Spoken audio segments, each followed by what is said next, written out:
Oui, bonjour les amis. Alors aujourd'hui nous sommes dimanche, donc nous laissons un peu de côté le livre des Actes des Apôtres pour nous pencher sur l'évangile de Jean au chapitre 2, les versets 13 à 22 pour l'épisode assez connu de la purification du temple, mais que nous allons relire d'une manière un peu différente aujourd'hui car l'Église catholique fête aujourd'hui, le 9 novembre,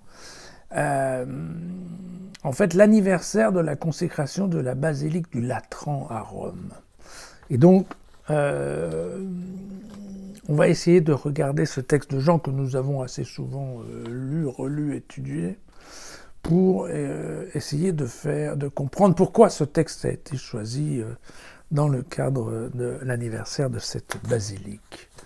Donc voyons ce que nous dit Jean. La Pâque des Juifs était proche et Jésus monta à Jérusalem. Il trouva dans le temple les marchands de bœufs, de brebis, de colombes, ainsi que les changeurs qui s'y étaient installés. Alors s'étant fait un fouet avec des cordes, il les chassa tous du temple, et les brebis et les bœufs. Il dispersa la monnaie des changeurs, renversa leur table. Et il dit aux marchands de colombes, « ôtez tout cela d'ici et ne faites pas de la maison de mon père une maison de trafic. » Ses disciples se souvinrent qu'il est écrit, « Le zèle de ta maison me dévorera. » Mais les Juifs prirent la parole et lui dirent, « Mais quel signe nous montreras-tu pour agir de la sorte ?» Alors Jésus leur répondit, « Détruisez ce temple, et en 3 jours, je le relèverai. » Alors les Juifs lui dirent, « Écoute, il a fallu 46 ans pour construire ce temple, et toi, tu le relèverais en 3 jours ?» Mais lui parlait du temple de son corps. Aussi, lorsque Jésus se releva d'entre les morts, ses disciples se souvinrent qu'il avait parlé ainsi, et ils crurent à l'Écriture, ainsi qu'à la parole qu'il avait dite. Voilà. Voilà. Alors, de quoi s'agit-il exactement ? On va parler un peu de la basilique du Latran, n'est-ce pas ? Dont le nom complet est en fait l'archibasilique du très saint Sauveur et des saints Jean-Baptiste et Jean l'évangéliste du Latran. Basilique qui fut construite en l'an 320 par l'empereur Constantin. Je vous rappelle que l'empereur Constantin est celui qui a donné la liberté de culte aux chrétiens dans l'Empire romain. Et sa mère était elle-même très chrétienne, puisque vous vous souvenez que c'est elle qui était allée à Jérusalem et qui avait cru trouver un morceau de la croix dans l'endroit où ensuite sera édifiée la basilique. Alors, la basilique à Jérusalem, bien sûr.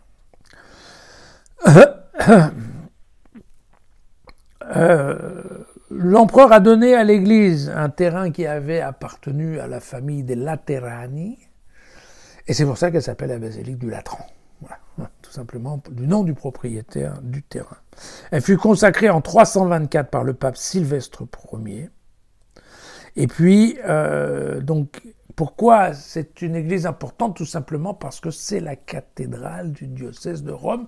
Et vous savez bien que le pape, en plus d'être pape, est l'évêque du diocèse de Rome. Donc en fait, cette église du Latran est l'église du pape. Typiquement, la cathédrale du pape, si on veut bien. Et d'ailleurs, je crois que avant qu'il y ait l'histoire des papes en Avignon, eh bien, les papes habitaient au Latran et n'habitaient pas au Vatican. Voilà.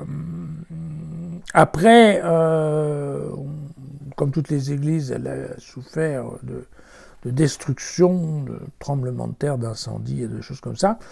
Depuis Louis XI, en 1483, la France avait financé la reconstruction et elle continue de financer plus ou moins l'entretien, en tout cas un certain nombre de besoins de l'Église, ce qui fait qu'en effet, il y a un lien tout à fait particulier entre cette Église et la France. Voilà. Et c'est pour ça qu'une fois par an, le président de la République, normalement, va visiter l'église de Latran le temps d'une messe. C'est une église importante pour l'église, on l'appelle la mère de toutes les églises, vous voyez. Et en plus de ça, elle a quand même été le siège de 5 conciles entre les années 1123 et 1512. Vous voyez. Donc c'est vraiment une basilique très importante, même si elle est un peu plus petite que Saint-Pierre de Rome. Elle reste quand même une pièce architecturale très importante pour l'Église catholique de Rome. Voilà. Alors,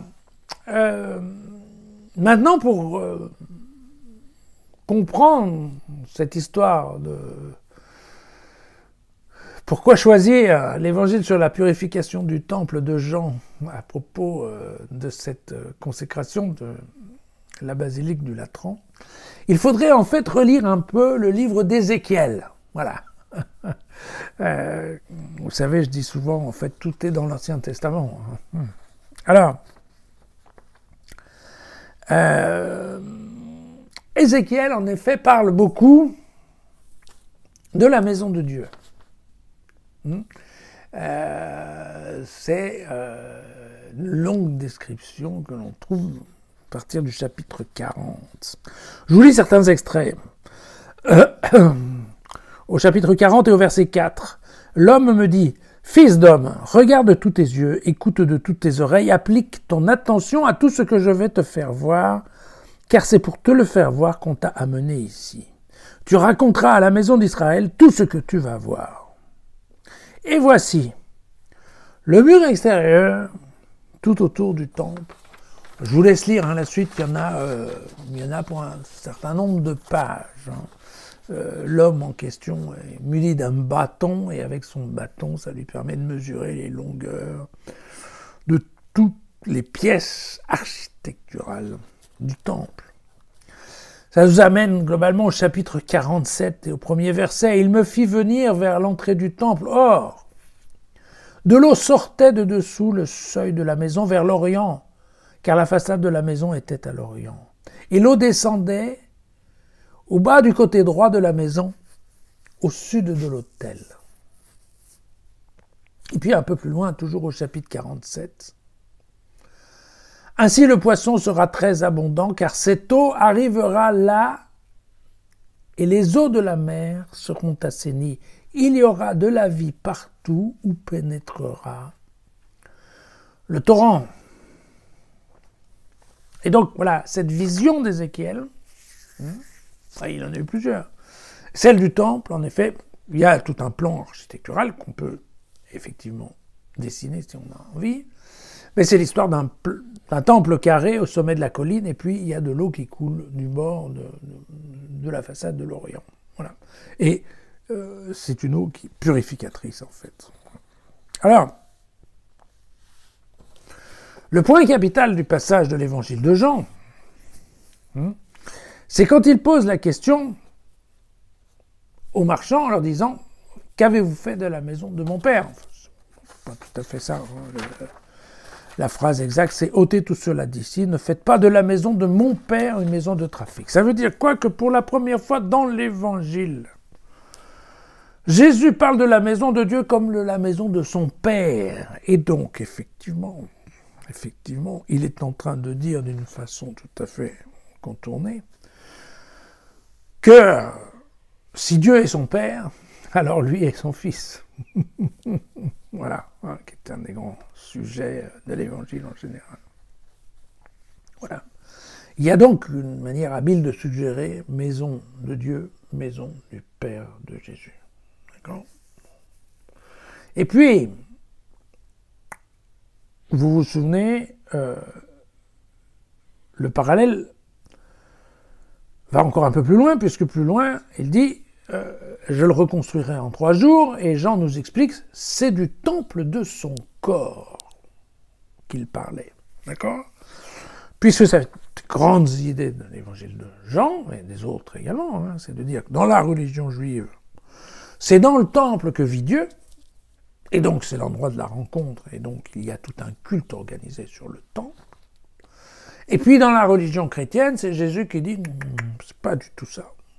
Dieu n'habite pas dans un temple en pierre, il habite au sein du corps de chacun. » D'accord ? Voilà.